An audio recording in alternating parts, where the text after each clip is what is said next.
जी बिस्मिल्लाहिर्रहमानिर्रहीम। जी जुम्मा भी मुबारक और सब कुछ मुबारक। एग्ज़ाम से आज़ादी भी मुबारक हैं, करियर में एक स्टेप आगे बढ़ना भी मुबारक, सारी चीज़ें मुबारक। अच्छा जी बिस्मिल्लाहिर्रहमानिर्रहीम। हम स्टार्ट करने जा रहे हैं एक ऐसा सब्जेक्ट जो शायद तुम्हारे पूरे कैफ का सबसे इंटरेस्टिंग सब्जेक्ट है। इसमें सीखने को बहुत कुछ है और बहुत सारे लोग ये सब्जेक्ट पहले आता था फाइनल में, बीएफडी हुआ करता था, ठीक है। बहुत आई कैप से जो है वो लोगों ने रिक्वेस्ट की पिछले तकरीबन 12-15 सालों में कि बीएफडी का एक ही पेपर है। ये बंद नहीं हो ना पंखा। अच्छा देखिए, फाइनल में जो है वो एक पेपर है बीएफडी का, और हिस्टोरिकली उस पेपर का इतना बुरा रिजल्ट आता था कि 5%, 6%, 10% रिजल्ट आता था। वीडियो सेट हो जाएगी, खुद लैग बिल्कुल सेट हो जाएगा, सुकून से बैठ जाओ, ठीक है जी। तो आई कैप को हमेशा कहा गया कि यार आप एक काम ये करें कि एक पेपर नीचे भी ले आएँ जिसमें बच्चा बीएफडी की बेसिक्स पढ़ ले, और फिर जब वो बीएफडी में आए तो उसको एक अच्छा खासा आइडिया हो चीज़ों का, और तब आप उससे फिर जो है वो वैल्यूएशन के सवाल पूछें, बिजनेस वैल्यूएशन करवाएँ, मर्जर्स करवाएँ, डीमर्जर्स करवाएँ। बहुत कॉम्प्लेक्स सिनेरियो उससे पूछें, लेकिन खुदा के वास्ते बेसिक नीचे डेवलप करवा दें। अब होता यह था कि फाइनल में जब बच्चा 6 महीने में बीएफडी पढ़ता था तो उसकी बेसिक्स भी वहीं पढ़नी है, एडवांस भी वहीं पढ़ना है। और दूसरी तमाम अकाउंटेंसी बॉडीज़ में एक पेपर नीचे होता है बिजनेस फाइनेंस का, एक पेपर एडवांस होता है, लेकिन हमारे इदारे ने जो है वो काफ़ी लंबे अरसे तक सिर्फ एक ही बीएफडी के पेपर पे गुजारा किया। खैर फिर आईकैप ने बजाय नीचे पेपर ऐड करने के बीएफडी से भी ऊपर एक पेपर ऐड कर दिया। हमने कहा वेरी गुड जी। वो पेपर ऐड किया MSA 2, ठीक है जी, मल्टी सब्जेक्ट असेसमेंट 2, और उसमें डाले 2 पेपर्स, एक बिजनेस मैनेजमेंट डाल दी और एक जो है वो बीएफडी डाल दिया। इसका यानी मिला के एक पेपर MSA 2। हमने कहा जी प्रॉब्लम तो अभी वही खड़ी है, प्रॉब्लम तो ये कि जी बीएफडी का पेपर मुश्किल है, बच्चों से हैंडल नहीं हो रहा। फिर आईकैप ने जो है ना वो एक और पेपर नीचे इंट्रोड्यूस किया MFA का। MFA के टोटल अब तक 6 अटैम्प्ट्स हुई हैं। कितनी? 6 अटैम्प्ट्स हुई हैं, 6 टोटल अटैम्प्ट्स हुई, यानी 3 साल पहले पेपर ऐड हुआ है। और जब ये पेपर ऐड हुआ तो बताओ ये किसके लिए ऐड किया गया? ये बीएफडी को मॉडल करता है या MSA 2 को? ये इफेक्टिवली बीएफडी और बीएम दोनों का मिक्सचर है, ठीक है जी। तो इसका एक पार्ट प्रैक्टिकल पार्ट है, न्यूमेरिकल पार्ट है, और न्यूमेरिकल होने के साथ साथ बड़ा ज़बरदस्त कॉम्प्लेक्स पार्ट है, और दूसरा पार्ट इसका थ्योरेटिकल पार्ट है। जो थ्योरी भी आईकैप ने डाली है ना, वो रट्टे वाली थ्योरी नहीं है, वो रट्टे वाली थ्योरी नहीं है, वो सारे जो है वो एनालिसिस वाली थ्योरी, यानी आपको थ्योरी पढ़ाई जाएगी और फिर आपको एक केस दिया जाएगा कि भाई जो थ्योरी पढ़ी है इस केस के ऊपर अप्लाई करो, ठीक है जी, इस केस पे अप्लाई करो। तो इसकी थ्योरी को आपने रट्टा नहीं मारना है। आप यकीन करें, जब ये मैंने सब्जेक्ट पढ़ाना शुरू किया तो लोगों का ये ख्याल था कि यार मैं चूंकि एक प्रैक्टिकल सब्जेक्ट पढ़ाने वाला टीचर हूँ तो थ्योरी में कैसे पढ़ाऊंगा। तो जब पहली अटेम्प्ट आई ना इसकी, अंदाज़ा हो गया हमें कि थ्योरी में क्या पूछ रहा हो। यकीन करो एक लफ्ज़ आपको शायद याद करने की ज़रूरत नहीं पड़े, आपको सारी थ्योरी यहाँ रखनी है और उसके हिसाब से आपने क्या करना है, जवाब देने हैं, केस स्टडीज़ आपने अटैम्प्ट करनी है। जहाँ पूरी मार्केट केस स्टडीज़ पढ़ा रही होती है, सॉरी थ्योरी पढ़ा रही होती है, मैं आपको 60-70 केस स्टडीज सॉल्व कराऊंगा। वो 60-70 केस स्टडीज़ मैंने ऐसे डिज़ाइन किए हैं कि पूरा थ्योरी का पार्ट रिवाइज हो जाएगा आपके जहन में अगर आपने वो 60-70 केस स्टडीज़ कंप्लीट कर ली। तो टाइम के लिहाज से MFA का सब्जेक्ट शायद FAR1 जितना लेंदी है। FAR1 का सब्जेक्ट, FAR1 का सिलेबस इतना बड़ा नहीं है। MFA का सिलेबस भी कोई जॉइंट सिलेबस नहीं है, छोटा सा सिलेबस है और बड़ा मज़े का सिलेबस है।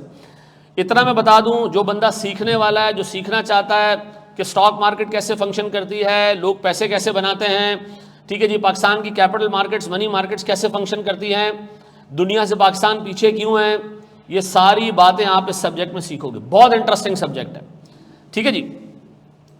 सर ये मेरी जो है वो भाई अल्लाह के वास्ते यार, अहमद खुदा के वास्ते बड़ा हो जा भाई मेरा बच्चा, और एहसन आप भी।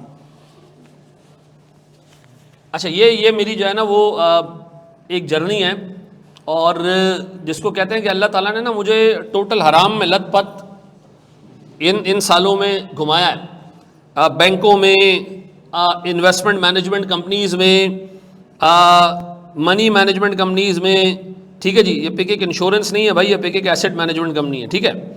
मैं इन 3 जगहों पर एक ही काम मैंने किया है, लोगों का पैसा मैनेज किया है।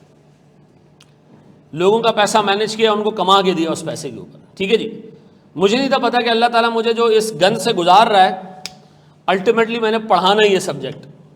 तो मैं जब BFD पढ़ाना शुरू किया 2016 में, तो मैं शुरू के 3 कंसेक्टिव बैचेस में मेरे 3 गोल्ड मेडल्स हैं।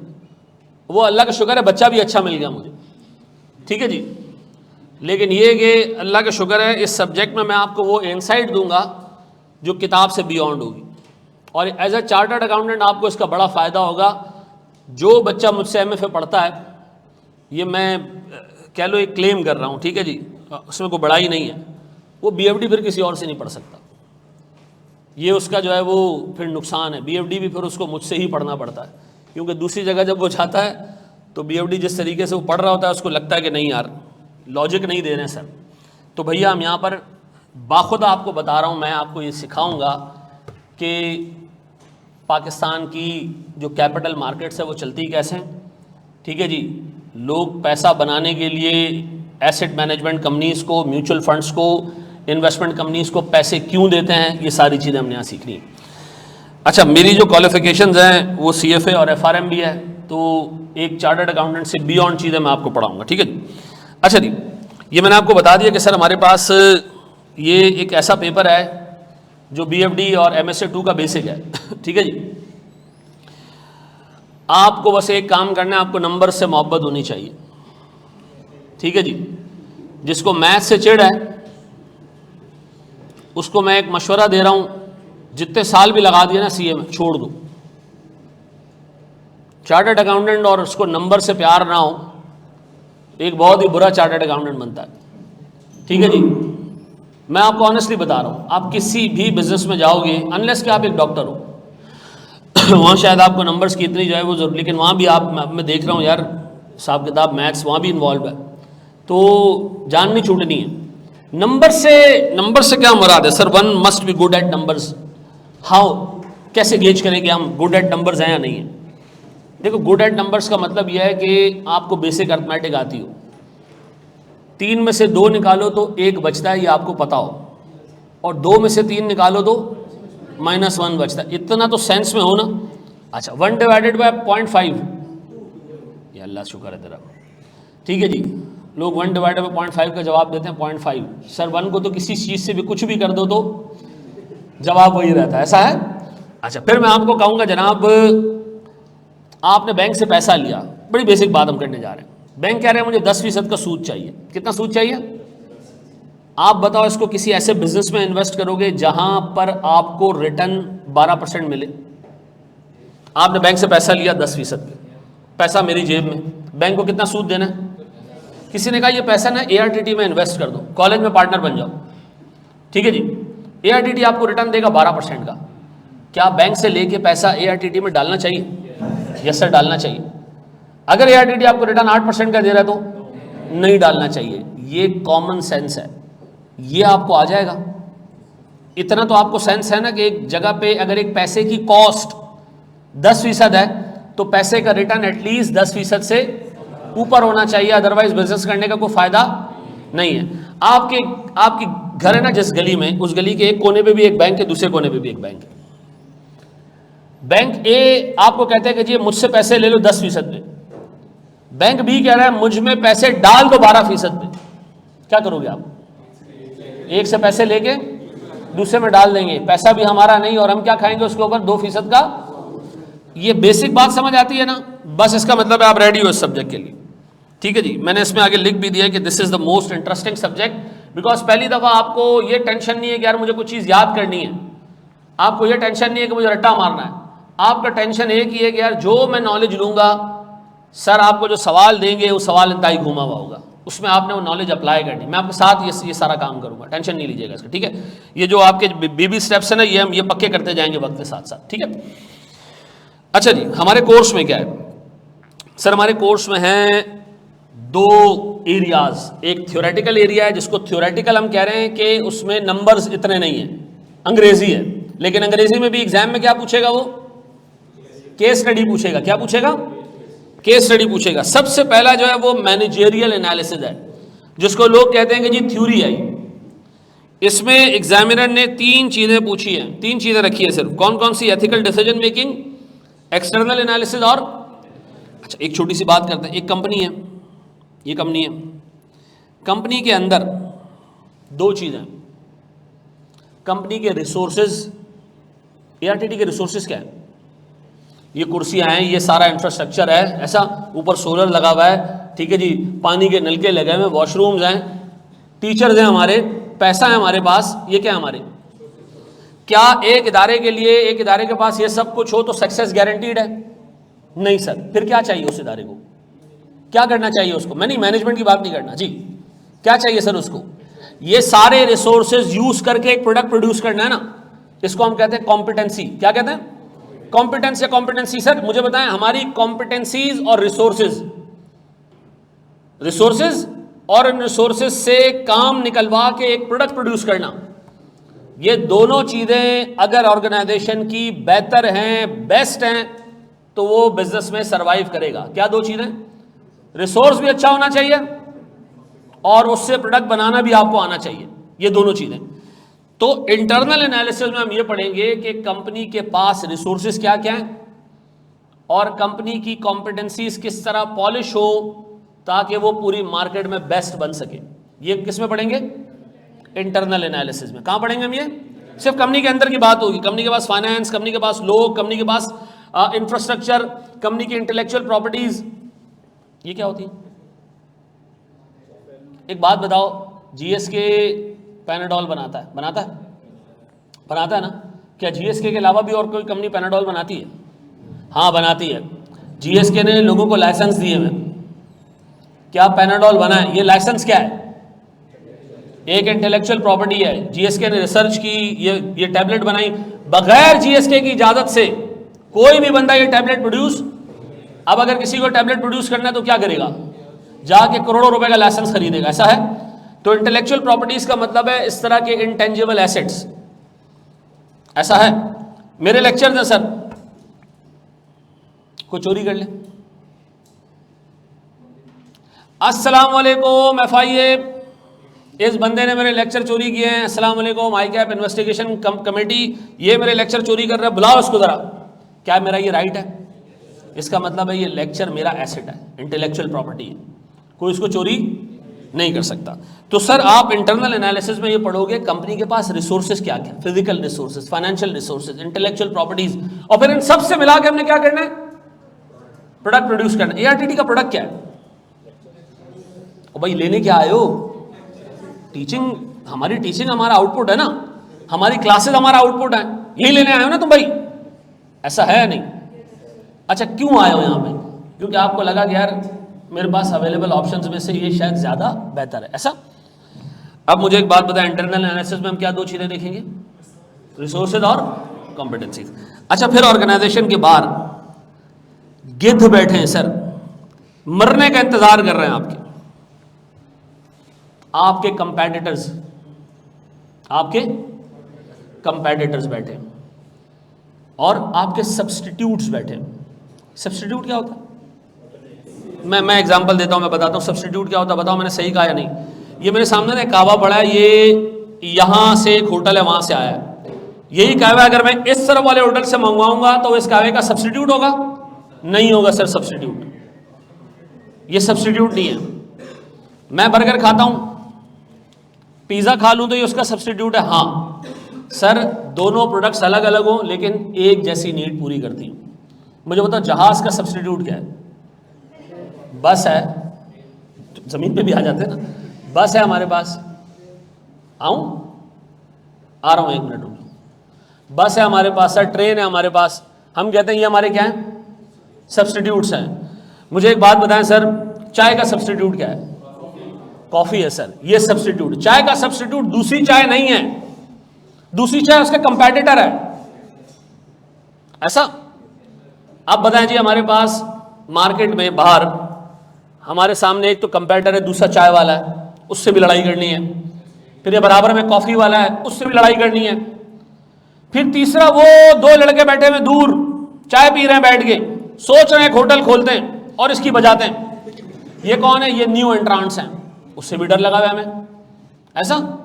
फिर हमारे सप्लायर्स हैं, उससे क्यों डर है? सप्लायर चाय पत्ती सप्लाई करता है, वो कहता है इन मनुष्यों को चाय पत्ती देने से अच्छा मैं खुद होटल खोल लूं, ऐसा, उससे भी डर है। मेरे कस्टमर्स, उनको अगर मेरी चाय समझ नहीं आए वो भी मूव कर जाएंगे। तो कस्टमर से भी डर, सप्लायर से भी डर, कंपेटिटर से भी डर, सब्स्टिट्यूट से भी डर, नए एंट्रांट से भी डर। ये हमारा एक्सटर्नल एनवायरनमेंट है। ये हम क्या कहां पढ़ेंगे?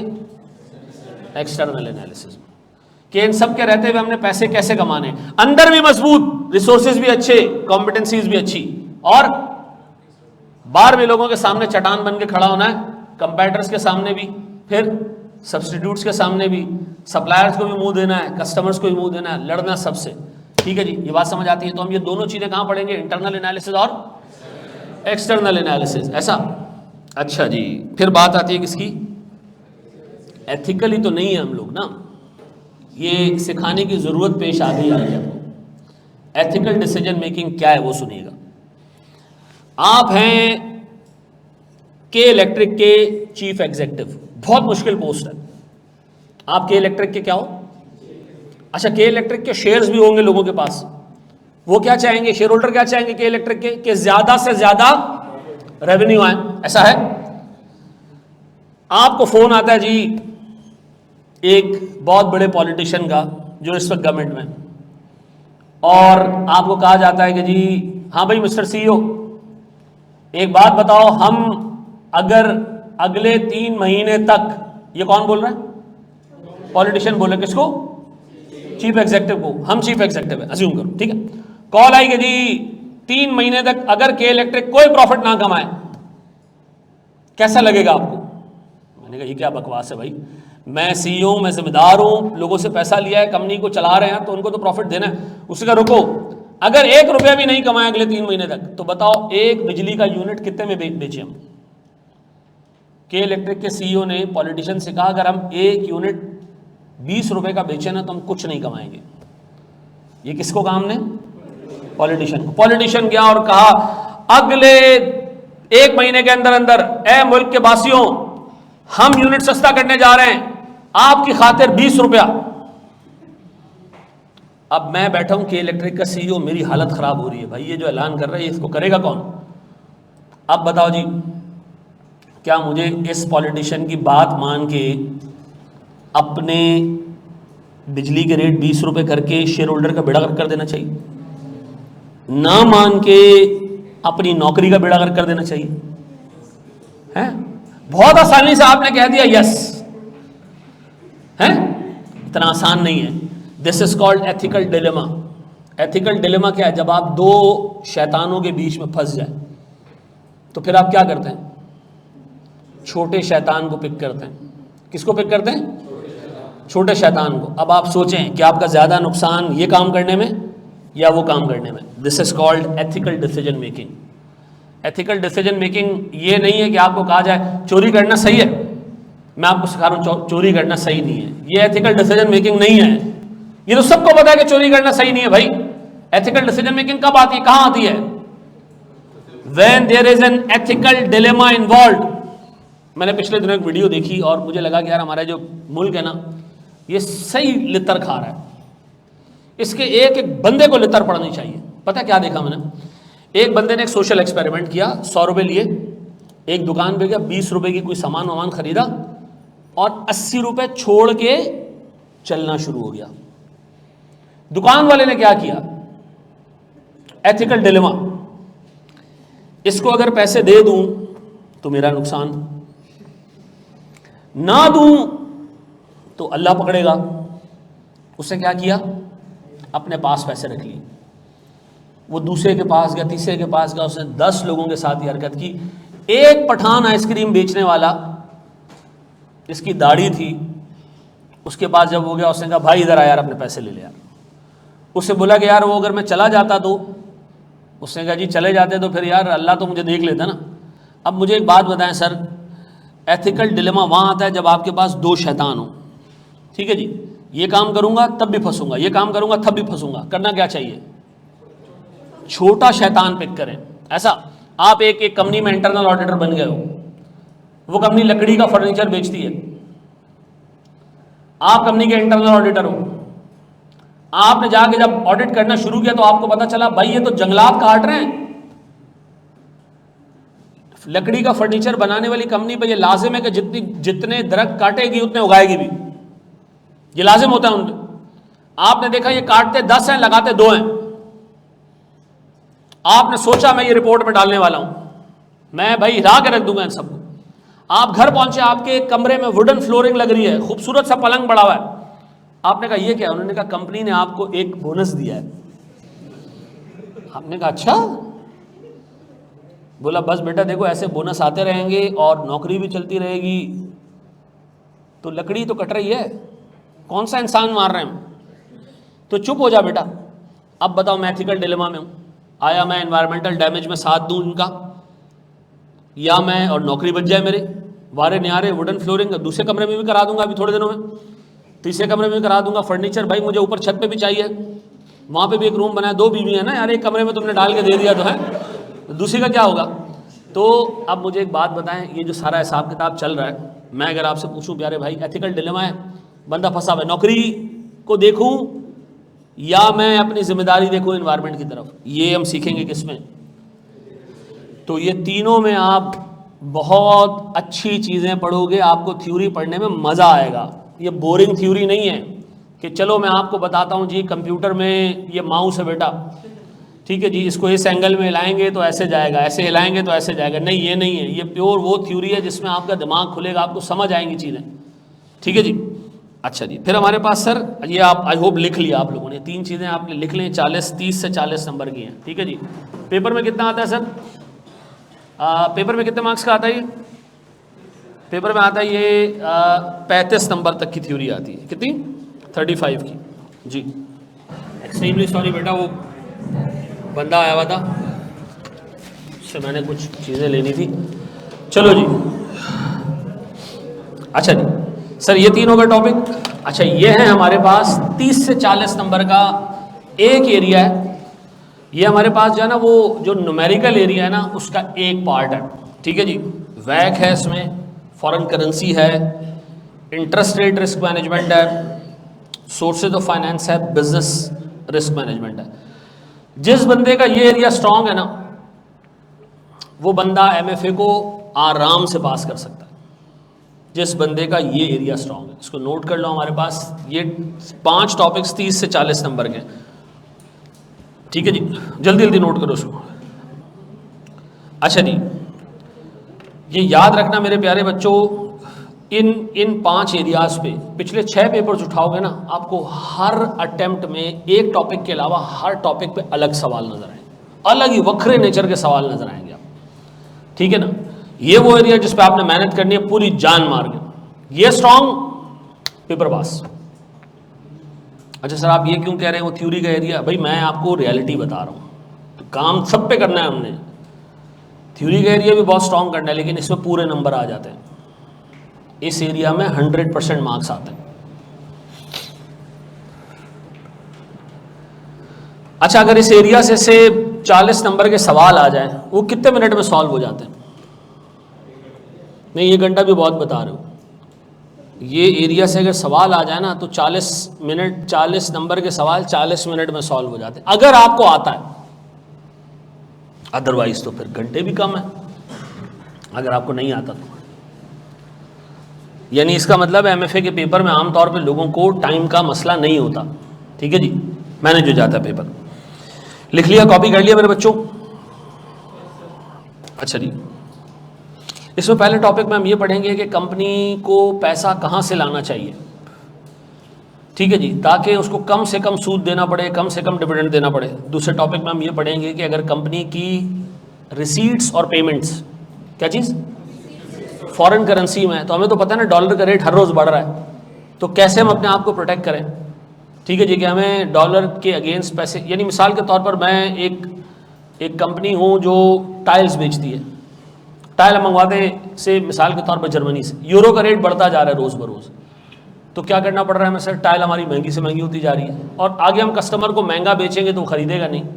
तो हम किस तरीके से इस फॉरेन करेंसी के रेट में जो इंक्रीज आ रहा है, इससे अपने आप को बचा सकें, ये हम पढ़ेंगे इसके अंदर। सूद, इंटरेस्ट रेट रिस्क मैनेजमेंट, हमने कर्जा लेना है सूद पे कुछ महीने बाद, और हमें लगता है कि सूद का रेट बढ़ जाएगा, अपने आप को कैसे बचाएं वो हम इसमें पढ़ेंगे। सोर्सेज ऑफ फाइनेंस, हमने एक कॉलेज खोलना है, पैसा सूद पे लें, पार्टनर बनाएं किसी को, ठीक है जी, या इस्लामिक मोड पे पैसा लेकर आएँ, ये सारी चीज़ें आप इसमें पढ़ोगे। बिजनेस रिस्क मैनेजमेंट, हमने एक सॉफ्टवेयर लगाया, क्या मसाइल आ सकते हैं? सर सॉफ्टवेयर ख़राब हो सकता है, मे बी सॉफ्टवेयर जो कस्टमर आपका यूज़ करेगा उसका नुकसान हो सकता है, तो ये सारी चीज़ें हम इसमें पढ़ेंगे। ये एक ऐसा एरिया है कि अगर इस पर आपका हाथ साफ है ना, आपका MFA पास है।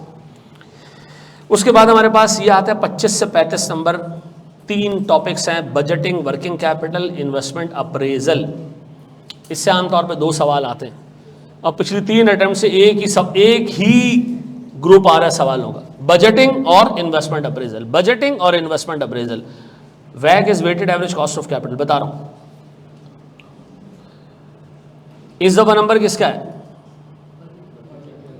ये हर दफा हम बोलते हैं, और एग्जामिनर क्या करता है, दोबारा ऊपर और नीचे पूछ लेता है सर, दरमियान में वर्किंग कैपिटल को छोड़ देता है। ठीक है जी, इसके बारे में हम डिटेल में पढ़ेंगे। अब मुझे बताओ सर, हमारे पास टोटल 3 एरिया हो गए, 8 टॉपिक ऐसे हो गए जो न्यूमेरिकल पार्ट में आ गए, और 3 टॉपिक ऐसे हो गए जो थ्योरेटिकल पार्ट में आ गए। ऐसा बढ़े हम आगे।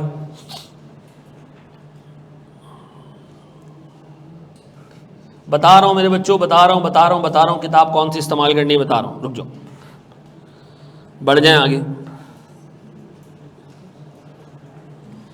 मेरे प्यारे बच्चों बढ़ जाएं आगे, और कुछ बोलो सर। हाँ जी, आप रिजल्ट चेक करें सर, ये बढ़ा आगे नहीं बढ़ा, फंस गया ये, रुक जाओ, आगे आया। माशाल्लाह माशाल्लाह माशाल्लाह, 37, 46, 50, 48, 54, होए हैं।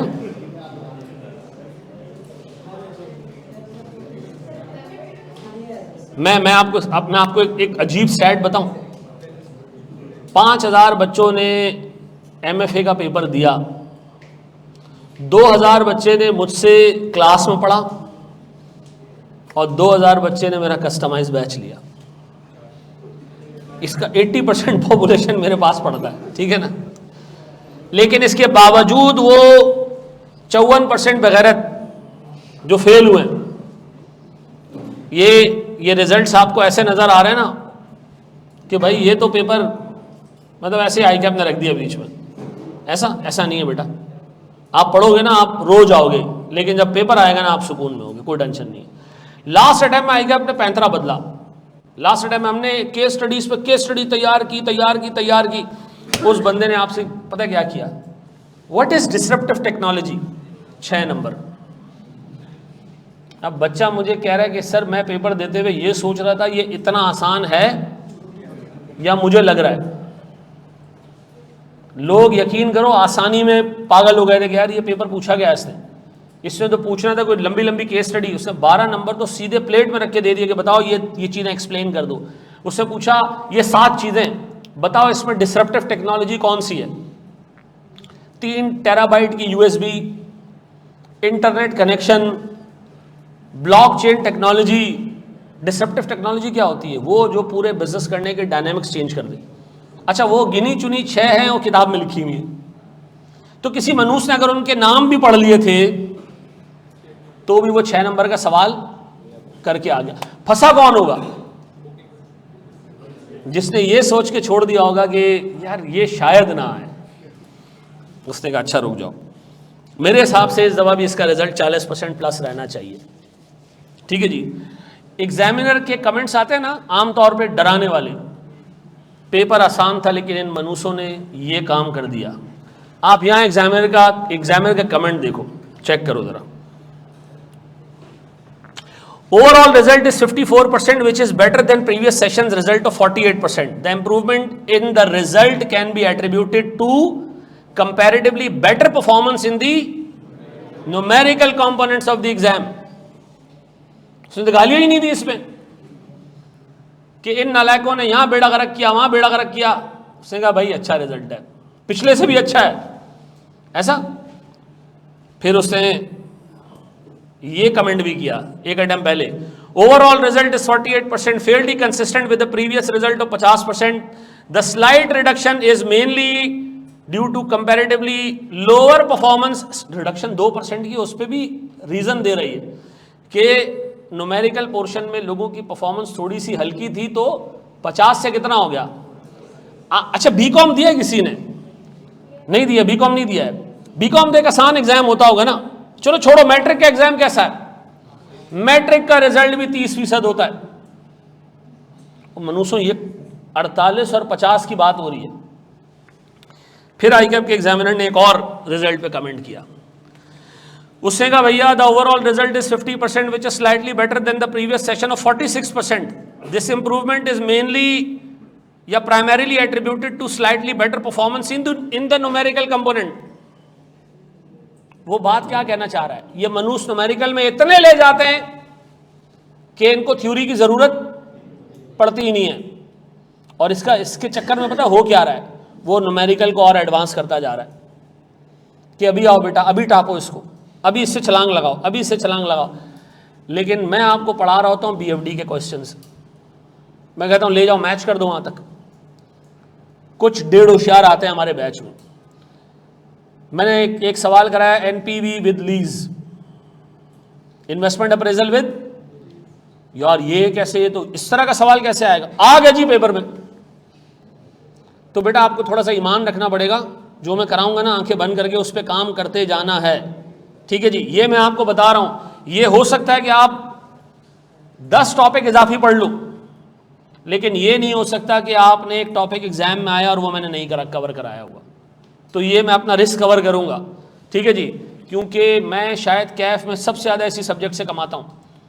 तो शायद आपके लिए तो एक पेपर हो, मेरे लिए बहुत कुछ है। रोजी रोटी से ऊपर बात चली गई है, ठीक है ना। तो मैं तो बेटा अपनी जान मारूंगा इसके अंदर। मैं मतलब इसमें इंशाल्लाह ताला अपनी मोनोपोली नहीं टूटने दूंगा। मैं तो उल्टा लटक जाऊंगा और आपको उल्टा लटकाऊंगा मैं। कैसे वो भी बताता हूं आपको मैं। काम तो बेटा आपसे भी करवाऊंगा मैं, मेरे अकेले से काम नहीं होता, काम आपने भी करना है। अच्छा जी, अब भाई कुछ इंपॉर्टेंट चीज़ें डे 1 से हम समझ लेते हैं ताकि हमें एक अंदाज़ा हो जाए कि हम इस पेपर को कैसे लेके चलेंगे। देखो, आपने प्रैक्टिकल एरिया के ऊपर तो ऐसे काम करना है, ऐसे काम करना है, ऐसे काम करना है कि मतलब कुरान की एक आयत है ना कि हम दुनिया में जब इंसान ऊपर जाएगा ना तो कहेगा या अल्लाह एक मौका और दे दे, फिर तू परफॉर्मेंस चेक करना, सज्जे से ही नहीं उठूंगा। ऐसा ये वाली जो मेहनत है ना, ये आपने करनी है। इसमें मैं आपके साथ मेहनत करूंगा। कैसे? मैं आपको क्लास में एक चीज़ करवा दिया करूंगा, घर से मैं आपको दूंगा एक होमवर्क।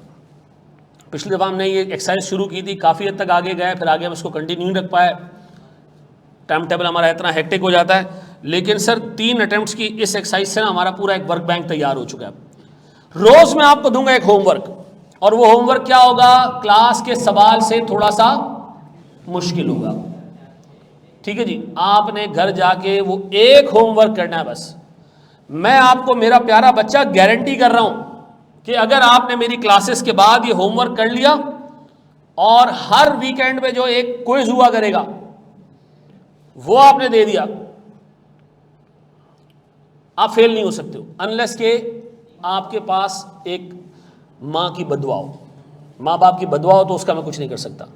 ये पेपर फेल नहीं हो सकता। उसकी वजह यह है कि यार देखो इसका सिलेबस ऐसा है कि इससे आगे एक एडवांस पेपर है। अगर मैं तैयारी उस एडवांस पेपर की कराऊं तो फिर फेल होगे तुम। या तो अगर आप कहते जी MFA में सवाल आएगा वो BFD से ज़्यादा मुश्किल होगा, तो फिर हिसाब किताब सही है, फिर हम देख लेते हैं कि किस तरह मैनेज होगा।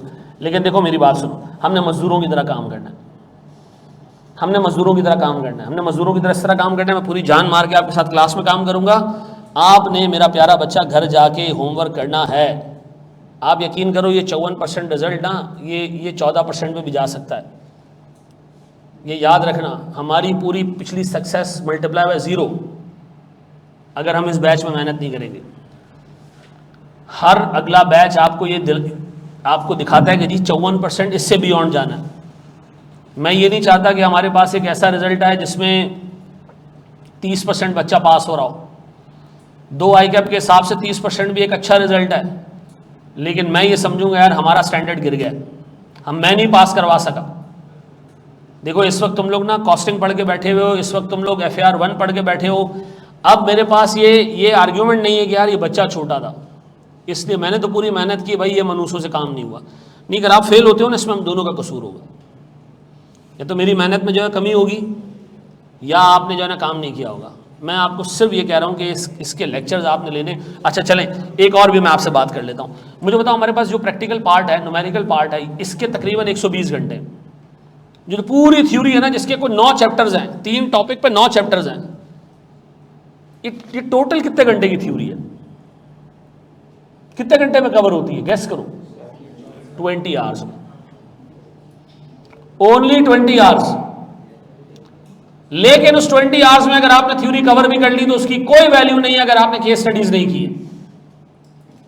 ये मैं आपको बता दूं। आपने सिर्फ, मेरा बच्चा ये काम करना है फीस भरने के बाद कि आपने मेरी क्लासेस लेनी है और घर जाके जो है वो आपने एक सवाल मैं आपको रोज का दूंगा, आपने करना है, ठीक है जी? एक सवाल बस, और कुछ भी नहीं। और दूसरी बात, ये जो आज मुझे नजर आ रहे हैं ना लोग, ये जैसे मैयत के घर पे लोग आते हैं ना, ये ऐसे लोग हैं। ये आज भरा हुआ है, पहला दिन है मैयत का, कल थोड़े और ज़्यादा लोग आएंगे, जो दूर दराज के रिश्तेदार है वो पहुंचेंगे। सोयम पे पूरा मोहल्ला आया होगा, चौथे से गायब। आप यकीन करो, मैं कॉस्टिंग के बच्चों से ताने सुनता था जब वो MFA की वो निकल रहे होते थे ना, कॉस्टिंग वाले MFA वाले आ रहे होते थे, तो MFA वाले 1 2 3 यहाँ बैठे होते थे, 1 2 बच्चे यहाँ बैठी होती थी, 5 लोग होते थे, और क्या कहते थे? लाइव पढ़ाओ, लाइव पढ़ाओ। मैंने कहा यार भाई आप लाइव आने वाले तो बनो ना, मैं 5 बच्चों को तो, अब मुझे बताओ पता है मसला क्या आता है? केस ये 5 बच्चे बहुत होशियार हैं, जो लेक्चर रिकॉर्ड हो रहा होता है ना वो उन 5 को देख के रिकॉर्ड हो रहा होता है। वो कहते हैं समझ आ गया आगे बढ़ जाओ, समझ आ गया आगे बढ़ जाओ। और अगर वो 5 बच्चा कोई इंतहाई टुन किस्म का बच्चा है तो वो बार बार अब एक बच्चा घर में बैठ के लेक्चर ले रहा है, 1 घंटे का लेक्चर 2 घंटे में ख़त्म हो रहा है। तो क्लास में एक बैलेंस होना चाहिए, क्लास में अच्छा बच्चा भी होना चाहिए, एक एवरेज बच्चा भी होना चाहिए, एक बिलो एवरेज बच्चा भी होना चाहिए, ताकि टीचर जो है वो जब सबको कवर कराता है ना तो हर एक बच्चे की नीड उस लेक्चर से पूरी हो जाती है। ये मैं आपको बाखुदा बता रहा हूँ, लास्ट टाइम ये मेरे साथ हुआ है। मैंने डेफर टेक्स का एक लेक्चर रिकॉर्ड कराया क्लास में पढ़ाया डेफर टेक्स का एक लेक्चर। जब वो गया पोर्टल के ऊपर, बच्चे ने कहा सर आप बहुत तेजी से गए। क्लास में एक बच्चा है जिसका डबल मेरिट है, उसके साथ उसकी A लेवल्स की टीम है, जो बच्चियां बैठी हैं वो भी A लेवल्स की हैं। अब मैं एक चीज़ पढ़ा रहा हूँ, सर हो गया आगे बढ़ जाएं। मैंने कहा यार रुको मैं इसको एक्सप्लेन करता हूँ, नहीं हमें आ गया समझ में। अब मसला सारा ये होता है, आप आने वाले बनो, यकीन करो उस्ताद के लिए लाइव क्लास पढ़ाना उसमें इतना फन एलिमेंट है कि उसका टाइम गुजर जाता है। आप कभी यकीन करो, अब मैं घर पे रिकॉर्डिंग कराता हूँ ना, मैंने आईना रखा हुआ है अपने सामने, कैमरे के पीछे एक शीशा लगा हुआ है, मैं उसमें देख के पढ़ा रहा होता हूँ कि यार एटलीस्ट ये समझो कि एक बंदा तो सामने बैठा है। और आपको क्या लगता है एक प्रीमियम लेक्चर जब रिकॉर्ड होता है अकेले बैठ के, उसके लिए कितने घंटे का काम करना पड़ता है? एक लेक्चर मेरा 4 घंटे में रिकॉर्ड होता है। यहाँ लाइव क्लास 1 घंटा है। 2 घंटे के लेक्चर अगर हम रखेंगे ना 1.5 घंटे का, उसमें से क्या कहते हैं उसको, सामान निकलता है कोई 60 मिनट का, 58 मिनट का, यानी जिसके क्यों ऐसा क्यों? क्योंकि मैं पढ़ाऊंगा, मैं आपको ब्रेक दूंगा। ब्रेक का मतलब ये कि यार ये सवाल करो, अब मैं बैठा हूँ आप सवाल कर रहे हो, तो ये टाइम जाएगा हमारा उसके अंदर, ठीक है? मैं ये टाइम अपने क्लास लेक्चर की रिकॉर्डिंग में से काट देता हूँ ताकि बच्चे को ये नहीं लगे 1.5 घंटे की क्लास 1.5 घंटे की है, क्योंकि उस मनुष्य का ये आदत होगी कि जब वो मैं पढ़ाऊंगा वो रुकेगा ना तो वो भी रुक जाएगा, बैठा होगा, खाली मैं बैठा हूँ वो भी बैठा रहेगा खाली, तो मैं वो काट देता हूँ। अब जिसको सवाल खुद सॉल्व करना होता है वो पॉज करता है लेक्चर को और अपने पेज पे सवाल सॉल्व करता है, फिर खोल देता है, ठीक है जी? तो ये आपने जो है वो ध्यान रखना है कि आपने आना है, ठीक है जी? मैं आपको थ्योरी व्यूरी सब क्लास में पढ़ाऊंगा, पर मेरी एक कंडीशन है, क्लास के अंदर कम से कम फिजिकल क्लास में 8 से 9 बच्चा होना चाहिए, ठीक है जी? अब नहीं, अब मेरी बात सुनिए, एक बच्चा कह रहा है यार ये मैं तो आऊँगा बाकी नहीं आएंगे, आप ही नहीं आओगे। मैं अपनी हिस्ट्री आपको बता रहा हूँ मेरा प्यारा भाई, मैं ये बता रहा हूँ, ये जिस तरह बच्चे ने दूसरे से हाथ मिलाया ना, ऐसे ही कस्में वादे लोग खाते हैं। ये तुम लोग की जो है ना, वो ये जो लेक्चर लाइव लेने का जो हिसाब किताब है ना, ये 16 साल के लड़कों का वादा है, ठीक है। अब है, अच्छा जी, मैं इस पर बात ही नहीं कर रहा। अच्छा भाई, आप भी एफर्ट लगाएंगे, मैं भी एफर्ट लगाऊंगा, और फिर इंशाल्लाह ताला हम पास हो जाएंगे, ऐसा है। अब हम जा रहे हैं डायरेक्ट इसके ऊपर, अपने पहले लेक्चर पे। तैयार हो? अपने पास हेडिंग डालें, weighted average cost of capital. अच्छा जी, अच्छा भाई, दो इंपॉर्टेंट चीज़ें, किताब आपने कौन सी लेनी है भैया? आपने किताब अभी इस वक्त कोई नहीं लेनी, किताब आपकी तैयार हो रही है। मैं लास्ट अटेम्प्ट की किताब हमारी बनी थी कोई 1000 पेजेस की, ठीक है जी। एक तो उसमें फॉन्ट बहुत खुला खुला था, उसको हमने एडजस्ट किया, और दूसरा हमने उसमें से फजूल चीज़ें निकाल दी हैं, टू द पॉइंट चीज़ें रखी हैं। तो हमारी किताब तकरीबन 650 पेजेस में कवर हो रही है। उसमें हमने जो प्रैक्टिकल साइड है उसको और थोड़ा स्ट्रेंथन किया है। थ्योरी साइड में हमने उसमें जो है वो फ्लो चार्ट्स और माइंड मैप्स वगैरह डाले। तो किसी के पास कोई भी पुरानी किताब परचेज मत करना, क्योंकि मार्केट में जो है वो अनऑथराइज बेचने वाले बहुत हैं। पुरानी किताब कोई नहीं खरीदेगा, क्योंकि पुरानी किताब इतनी मोटी है, नई किताब शायद उसके आधे हो, ठीक है जी। तो आपने सुकून करना, मैं आपको खुद दे दूंगा, ठीक है जी। ये मैं आपको बता दूंगा कब लेना है। अच्छा जी, weighted average cost of capital sir paper में कितने कितने मार्क्स का है? ये आपके सामने सर एक पिक्चर है, 12 मार्क्स, 12 मार्क्स, 11 मार्क्स, 12, 15 और 10। ये वो मार्क्स हैं जो क्वेश्चन में आए। आपको पता है ना, एमएफए में 15 नंबर एमसीक्यूज होते हैं, 15 नंबर के 15 नंबर के एमसीक्यूज होते हैं। तो ये एमसीक्यूज के अलावा है, इसका मतलब है हर अटेम्प्ट में एक आध एमसीक्यू किसके ऊपर आ रहा होता है? वैक के ऊपर आ रहा होता है। तो आप दो नंबर और ऐड कर दें इसके अंदर, ठीक है जी। तो आप ये कह लें कि लगभग 15 नंबर का ये एरिया जो आप पढ़ने जा रहे हो वैक, ठीक है जी। पूरे सेशन में रजिस्टर के कितने पेजेस भरेंगे? नहीं, अच्छा सवाल है, उसके हिसाब से रजिस्टर खरीदेगा। 1000 पेज भर जाएंगे आपके, 1200 पेजेस भरेंगे। अगर आपकी लिखाई जो है ना वो दरमियानी है, बड़ी लिखाई है, तो आप 1500-1600 पेजेस कर लें। क्या आई कैप का स्टडी टेक्स्ट लेना है? आई कैप का स्टडी टेक्स्ट आपने अपने सामने रखना है। किस लिए? ये इंश्योर करने के लिए कि सर ने कोई टोपी तो नहीं कराई, कोई टॉपिक है और सर ने नहीं कराया, गोली कर दिया। ऐसा हो सकता है कि सर एक टॉपिक ना कराएं? हाँ हाँ, 2 अटेम्प्ट पहले हुआ है। एंड पॉइंट एथिक्स, इतनी सी हेडिंग है, पूछ लिया उसे 3 नंबर का। मैंने लेक्चर रिकॉर्ड करा दिया, उसका देना भूल गया बच्चे को। बच्चा सोच रहा है नहीं यार इतना बड़ा टीचर है, ऐसे कैसे कर सकता है। वो कर गया भाई वो। तो आप लोगों ने भाई इस चीज़ पे नहीं देखना, आपको एक चीज़ नहीं नजर आई, आप क्वेश्चन करेंगे, भाई ये आपका राइट है। मैं आपको ये नहीं कहूँगा बेटा अब इतना बड़ा हो गया तू मेरे को सिखाएगा, ऐसा कुछ नहीं है।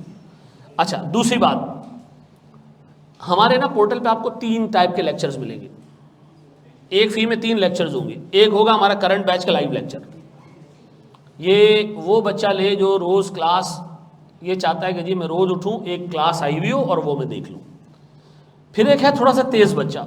तेज़ का मतलब ये है कि वो चाहता है कि यार मैं डेडिकेटेड, पूरा सिलेबस मेरे सामने हो, मैं एक एक करके लेक्चर लेता रहूँ, जिस दिन मूड हो मैं 2 भी ले लूँ, 3 भी ले लूँ, जिस दिन नहीं मूड हो मैं ना लूँ, कोई टेंशन वाली बात नहीं है।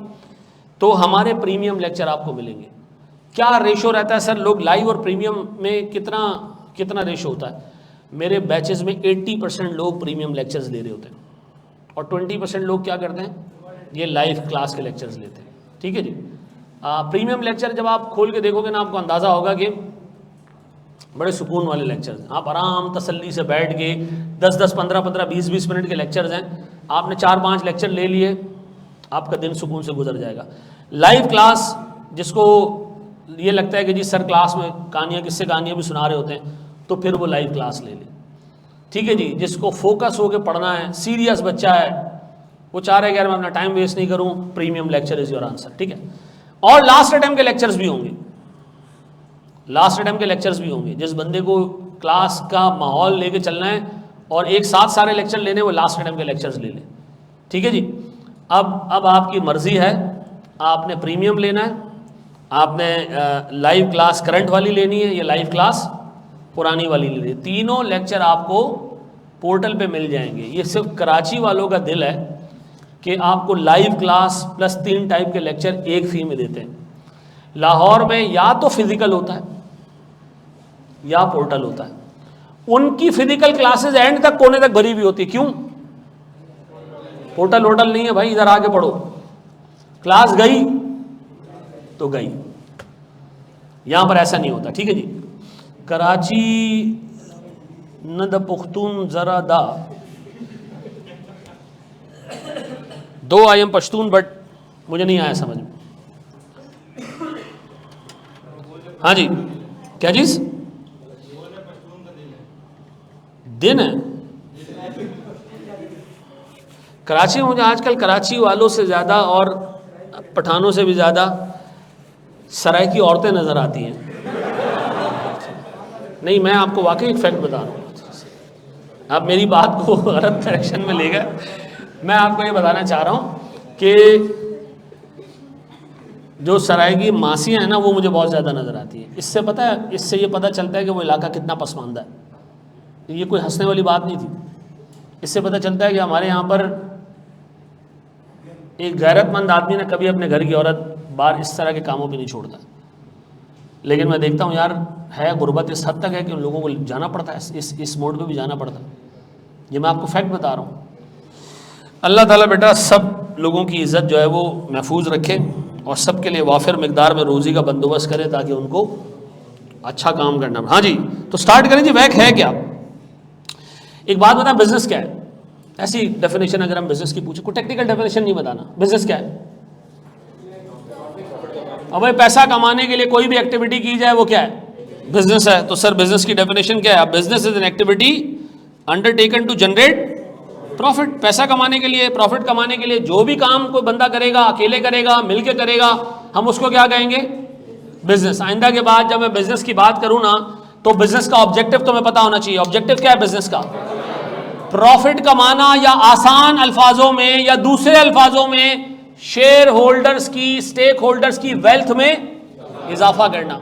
ऐसा तो हम फाइनेंशियल मैनेजमेंट में प्रॉफिट की बात नहीं करेंगे, किसकी बात करेंगे? वेल्थ में इजाफे की। हाँ जी, बिजनेस क्या है जी? वो एक्टिविटी जो इसलिए अंडरटेक की जाए ताकि स्टेक होल्डर्स की वेल्थ में इजाफा हो। अच्छा जी, अब हमने बचपन में पढ़ा था जी, बिजनेस करने के लिए 3 तरीके ऑप्ट किए जाते हैं। 3 टाइप के बिजनेस स्ट्रक्चर्स होते हैं। एक है sole trading business. Sole trading business में क्या होगा? एक ही मालिक होगा, वही सुबह आके दुकान खोलता है, वही शाम को बंद करता है, उसी की विजडम है, उसी का पैसा है। पैसा भी लिमिटेड उसकी हद तक, विजडम भी लिमिटेड उसकी हद तक। मर गया तो गया बिजनेस, खत्म बिजनेस। ऐसा, इसको हम क्या कहते हैं? Sole trading. प्यारा भाई, दोस्त, मुन्ना, पप्पू, चुन्नू मुन्नू, इधर यार, कौन नहीं सुनने दे रहा है? कौन नहीं सुनने दे रहा है भाई? अरे यार मेरी जान, ऐसे नहीं करो ना यार, ऐसा नहीं कर मेरा भाई। कौन है वो? प्रताप बैठा हुआ। प्रताप है, तूने एमएफए नहीं दिया अभी तक? पता नहीं मुझे क्यों लग रहा है तू बीएफडी भी दे चुका है। अच्छा चलो उसको पढ़ने देना भाई उसको। अच्छा नहीं, तो एक बंदा बिजनेस संभाल रहा है, इसको हम क्या कहते हैं जी? आपको इस कोर्स में इसके एडवांटेजेस डिसएडवांटेजेस को याद करने की जरूरत, बस एक बात आपको पता होना चाहिए, बिजनेस में कैपिटल ये खुद लेकर आता है। पूरा बिजनेस इसके कैपिटल तक लिमिटेड है, ऐसा। और बिजनेस में डिसीजन मेकिंग ये खुद ही करता है, इसके साथ और कोई नहीं। इसके बरक्स क्या है जी? पार्टनरशिप। उसमें क्या है जी? लिमिटेड नंबर है। लिमिटेड नंबर क्यों सर? बाय लॉ जो है वो 20 से ज्यादा पार्टनर्स। अब बताओ पार्टनरशिप बिजनेस की लिमिटेशन क्या है? 20 लोगों से ज्यादा का पैसा नहीं है और 20 लोगों से ज्यादा का दिमाग नहीं है। हम एमएफए में इन दोनों को नहीं पढ़ेंगे, न इसको पढ़ेंगे न इसको पढ़ेंगे। एमएफए में हम किसको पढ़ेंगे? हम पढ़ेंगे कंपनी को। ठीक है जी, मैं पहले कंपनी को एक्सप्लेन करूंगा, कंपनी क्या होती है। गौर से सुनना, गौर सुनना। सर बहुत सारे डॉक्टर्स, बहुत सारे इंजीनियर्स, बहुत सारे मोची, बहुत सारे चार्टर्ड अकाउंटेंट्स, बहुत सारे बीकॉम पास, ठीक है जी, बहुत सारी हाउसवाइफ्स, ठीक है जी। ये सारे लोग मिल के ना पैसा डालते हैं एक पूल में, ये पैसा डालते हैं एक पूल में, ये पैसा मिला के ना काम करना चाह रहे हैं। बेतहाशा लोग हैं, सैकड़ों लोग हैं, हजारों लोग हैं। ये चाह रहे हैं कि यार कोई बिजनेस ऐसा हो, इनको लगता है कि जी पाकिस्तान में पेट्रोलियम एक्सप्लोर करना, ठीक है जी, डिफरेंट जगहों पे जाकर ड्रिलिंग एक्सरसाइज करना और वहां से पेट्रोल निकालना और फिर उसको बेचना, ये बड़ी जबरदस्त एक्सरसाइज है। इन सब ने पैसा मिलाया। अब मुझे बताओ ये सुराख करने कौन जाएगा और पेट्रोल कौन निकालेगा? ये डॉक्टर जाएंगे या हाउसवाइफ जाएंगे या मोची जाएगा? ये कोई नहीं जाएंगे। ये तो मालिक हैं। मालिक क्या अपॉइंट करेंगे? मालिक किसको अपॉइंट करेंगे? मैनेजमेंट को। किसको? मैनेजमेंट को। मैनेजमेंट कौन है? वो लोग हैं जो इस बिजनेस को जानते हैं। इसका मतलब है मालिक अलग है, मैनेजमेंट अलग है। सोल ट्रेडिंग बिजनेस में वो मालिक भी था, वो खुद दुकान खोलता था, खुद बंद करता था, उससे मैनेजमेंट नाम की कोई चीज नहीं रखी हुई थी। ये मैनेजमेंट है जी। गौर तो सुनना, मैनेजमेंट कह लें आप, डायरेक्टर्स कह लें, ये वो लोग हैं जो बिजनेस को क्या करेंगे? ये बिजनेस को चलाएंगे। गौर तो सुनना, बिजनेस को चलाएंगे। गौर से सुनना अच्छे तरीके से। इसका मतलब है एक इन्वेस्टर है, एक कंपनी है, ठीक है जी। कंपनी को चलाता कौन है? मैनेजमेंट चलाती है। ऐसा पैसा इन्वेस्टर किसको देता है? टेक्निकली मैनेजमेंट को देता है और कहता है ए मैनेजमेंट, ए लोगों, ए एक्सपर्ट्स, हम आपको दे रहे हैं 100 रुपए, इस पे हमें 12% कमा के देना। यानी स्टेक होल्डर्स मैनेजमेंट को जब पैसा देते हैं तो अपना एक्सपेक्टेड रिटर्न भी बताते हैं। कैसे बताते हैं? वो भी पूरे कोर्स में हमने पढ़ना है। आप अज्यूम करो हमने जाके मैनेजमेंट को कहा है मैनेजमेंट तुम्हें अपॉइंट करे, 12% कमा के देना है तुमने। मैनेजमेंट क्या करेगी? अपनी कंपनी के थ्रू डिफरेंट काम करेगी। ऐसा इन कामों से क्या मिलेगा? रिटर्न मिलेगा, पैसा मिलेगा। ऐसा टारगेट क्या है इस मैनेजमेंट का? टारगेट क्या है इस मैनेजमेंट का? टारगेट ये कि 12% से कम ज्यादा कमाना है। ऐसा अगर ये मैनेजमेंट 15% कमा के दे रही है तो क्या स्टेक होल्डर्स खुश हैं? स्टेक होल्डर्स खुश हैं। ऐसा है, स्टेक होल्डर्स यहां पर खुद पैसा कमाने नहीं जा रहे हैं। किसको दे रहे हैं पैसा? मैनेजमेट को दे रहे हैं। अब बताओ इस पूरी बीएफडी के या एमएफए के सिलेबस में आप कौन है? मैनेजमेंट है। आप कौन है? अब बताओ आपके दो रोल क्या हैं? ऐसा इन्वेस्टर पकड़ना जो कम से कम रिटर्न मांगे और ऐसी जगह पैसा इन्वेस्ट करना जहां से ज्यादा रिटर्न मिले। ऐसा। अब मुझे एक बात बताएं, दो बैंक हैं यूबीएल और एचबीएल। हब को एक कंपनी है, इसको लोन देने जा रहे हैं। बताओ हब को कंपनी या मैनेजमेंट किससे लोन लेगी? जो कम सूद पे पैसा दे, जो कम सूद पे पैसा दे। ऐसा है या नहीं? और आगे आपको कि मैनेजमेंट क्या करेगी? पैसा ऐसी जगह इन्वेस्ट करेगी जहां। अब बताओ एक कंपनी में मैनेजमेंट अलग है, ओनर्स या स्टेक होल्डर्स अलग हैं। ऐसा। अब बताओ ओनर या स्टेक होल्डर पैसा किसको देते हैं? मैनेजमेंट का काम क्या है? क्या मैनेजमेंट का काम यह है कि कम से कम सूद पे, कम से कम डिविडेंड के अगेंस्ट पैसा मिले? शेयर होल्डर को हम कहें भाई 12% नहीं कमा के दे सकते, 11% कमा के दे देंगे, और फिर आगे कोशिश क्या करें हम? ज्यादा से ज्यादा रिटर्न कमाएं। हमारा आधा एमएफए का कोर्स इस चीज पे जाएगा कि कंपनी को ऐसा इन्वेस्टर मिले जो कम से कम रिटर्न मांगे, और आधा सिलेबस हमारा इस चीज के ऊपर है कि कंपनी पैसा ऐसी जगह इन्वेस्ट करे जहां ज्यादा से ज्यादा रिटर्न बने। ऐसा जो ज्यादा से ज्यादा रिटर्न बने वो हम पढ़ेंगे इन्वेस्टमेंट अप्रेजल में। और जो कम से कम कॉस्ट वाला बंदा मिले, जो कम से कम सूद हमसे मांगे, कम से कम हमसे डिविडेंड मांगे, ये हमारे पास है वैक का area, weighted average cost of capital. अब बताओ कंपनी की मैनेजमेंट का ऑब्जेक्टिव क्या है? ऐसे इन्वेस्टर्स पकड़ना, ऐसे सूदखोर पकड़ना जो कम से कम रिटर्न मांगे। और दूसरा एम क्या है हमारा? ऐसी जगह पर पैसा इन्वेस्ट करना जहां ज्यादा से। अब बताएं जी, कंपनी की इस साइड पे जो पैसा कम से कम, यानी ऐसी जगह से पैसा लेना जहां कम से कम सूद देना पड़े, ये कहलाता है फाइनेंसिंग डिसीजन। क्या कहलाता है? मुझे एक बात बताओ, मैं गाड़ी खरीद रहा हूं, मैं एक बैंक जाता हूं, बैंक कहता है जी 16% सूद, कितना? मैं एक लीजिंग कंपनी जाता हूं, वो कहता है जी 13% सूद। किससे गाड़ी लूं? लीजिंग कंपनी से या बैंक से? क्यों? तो इसका मतलब है मैंने कौन सा डिसीजन लिया? Financing decision. अब मैं गाड़ी को उबर में चलाऊं, रेंट अ कार में चलाऊं, जहां मुझे ज्यादा से ज्यादा रिटर्न मिले, ये कौन सा डिसीजन है? Investment decision. ये कौन सा डिसीजन है? अब बताओ, keeping our cost low is financing decision and increasing our revenues, ये कौन सा डिसीजन है? अब बताओ जी, मैं फिर पूछ रहा हूं, एक मैनेजमेंट के दो डिसीजन हैं, दो काम है, दो ऑब्जेक्टिव्स हैं। क्या ऑब्जेक्टिव है? अवाम नास से पैसा ऐसे लो कि कम से कम आपकी उम्मीद, कम से कम आपने कमिटमेंट किया हो कि आप उस पर इतना रिटर्न देंगे, इससे ज्यादा रिटर्न नहीं हो, कोशिश करेंगे कम से कम रिटर्न में काम हो जाए। और दूसरी तरफ आपने क्या करना है? ऐसी जगह इन्वेस्ट करना है जहां ज्यादा से ज्यादा। अच्छा, मैं आपसे एक सवाल पूछता हूं, एक कंपनी है एंग्रो, अच्छी कंपनी है बुरी कंपनी है? बहुत अच्छी कंपनी है। एक कंपनी है थल कॉरपोरेशन, अच्छी कंपनी है बुरी कंपनी है? नाम ही नहीं सुना, इसका मतलब है कोई खास कंपनी नहीं है, कोई खास कंपनी नहीं है। आप इन्वेस्टर हो, आप 100 रुपये इन्वेस्ट करने जा रहे हो, आप एंग्रो से मांग रहे हो यार मुझे 15% कमा के दे दो, थल से भी 15 ही मांगोगे? नहीं, क्यों? आपको लग रहा है थल एक दलदल है, पैसा डूब सकता है इसमें, तो आप रिटर्न क्या करोगे? तो मुझे एक बात बताएं, थल इस मामले में नाकाम है कि वो एंग्रो जैसे कम रिटर्न में इन्वेस्टर को घेर सके। थल कॉरपोरेशन बेचारा मजबूर है, उसको जो पैसा मिलेगा वो हमेशा किस पे मिलेगा?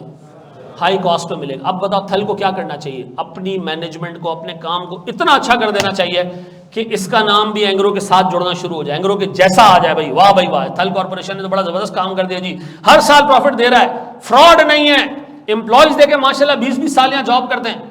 क्या होगा? खुद इन्वेस्टर कल एंग्रो और थल के बीच में जब डिसीजन ले रहा होगा तो शायद 15% एंग्रो से मांग रहा है, तो 15, 15.5 ही किससे मांगेगा? थल कॉरपोरेशन से मांगेगा। अभी थल कॉरपोरेशन से क्या मांग रहा है?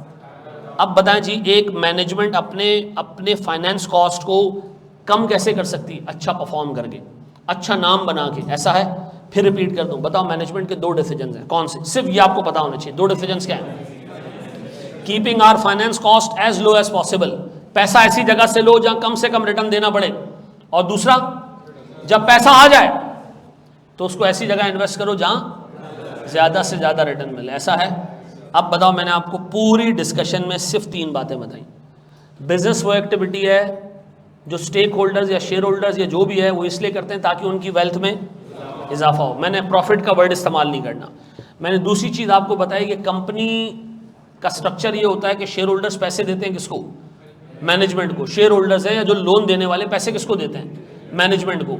मैनेजमेंट क्या करती है? आगे इन्वेस्ट करती है। आगे इन्वेस्ट करके क्या करती है? कोशिश करती है ज़्यादा से ज़्यादा कमाए। ऐसा? अब बताए इस पूरे एपिसोड में मैनेजमेंट को क्या सवाब मिल रहा है?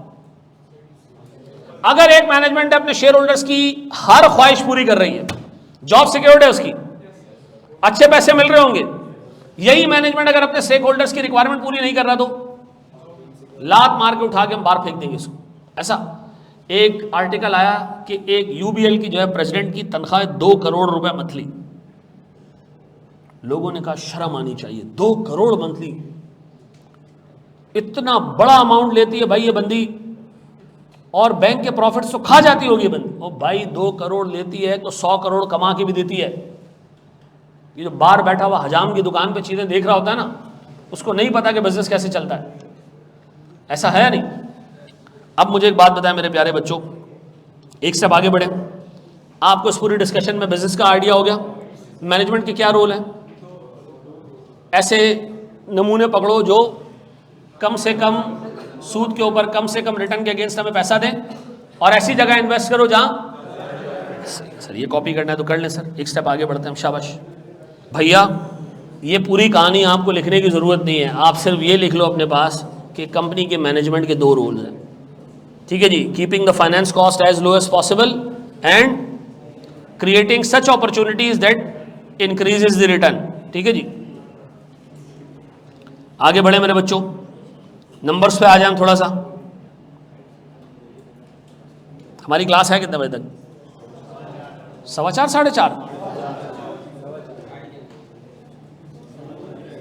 हाँ बिल्कुल बेटा, MFA में तो 60 नंबर का न्यूमेरिकल पोर्शन होता है। अच्छा जी, क्लास की टाइमिंग यही रहेगी? नहीं, क्लास की टाइमिंग ऐसी नहीं होगी। क्लास हमारी हुआ करेगी 2-2:30 बजे के आसपास, ठीक है जी। 2-2:30 बजे के आसपास एक टाइम टेबल रहेगा, पूरे सेशन वो टाइम टेबल रहेगा, सिवाय जुम्मे के। जुम्मे के दिन जो है वो नमाज के बाद क्लास हुआ करेगी 3 बजे, ठीक है जी। और आम दिनों में क्लास हुआ करेगी 2-2:30 बजे के आसपास, ठीक है। ये एक चीज़ सुन लीजिएगा कि हमारी क्लास हुआ करेगी 1.5 घंटे की। 1.5 घंटा is more than enough for us, ठीक है जी। और 1.5 घंटे में हम रखेंगे वीक में 5 दिन क्लास इंक्लूडिंग जुम्मा। हफ्ता एतवार हम ऑफ रखेंगे। अगर हमें ज़रूरत पड़ी, जो कि मुश्किल है, तो हम हफ्ते की क्लास लगाएंगे, और अगर हम हफ्ते की क्लास की ज़रूरत नहीं पड़ी तो हम नहीं लगाएंगे, ठीक है जी। अच्छा जी, एक स्टेप आगे बढ़े हम। ये मुझे बताओ 4:15 है 4:30 है? तो बस फिर हम यहाँ ऑफ करते हैं, ठीक है जी। 4:30 नहीं है, 4:15 है। अच्छा जी, अच्छा मेरे प्यारे बच्चों, ओ मेरा प्यारा भाई, एक हमारा ग्रुप है वो रजिस्टर्ड है और एक अनरजिस्टर्ड ग्रुप है। दोनों की डिस्क्रिप्शन में ना मैंने गूगल ड्राइव का लिंक डाला हुआ है। उस गूगल ड्राइव पे आपको क्लास के नोट्स, ठीक है जी, उस पर आपको क्विजेस, आपको होमवर्क्स, आपको प्रेजेंटेशन सारी वहाँ मिल जाएगी, ठीक है जी। ये प्रेजेंटेशन संभाल के रखना, ये एंड में इस चीज़ के काम आती है कि कितने % कोर्स सर ने कवर करा दिया और कितना अभी बाकी है, किस एरिया से कितने मार्क्स आते हैं। ये अपने पास इसमें एटलीस्ट 3 स्लाइड्स अपने पास ज़रूर संभाल के रखना, ठीक है जी। अगली क्लास अब होगी मंडे से, ठीक है जी। मंडे को हम अपनी क्लास रखेंगे, टाइम टेबल आपको मैं बता दूंगा, वही टाइम फॉलो होगा थ्रू आउट सिवाय जुम्मे के, ठीक है जी। थैंक यू वेरी मच, जज़ाकल्लाहु खैरन, अस्सलामु अलैकुम।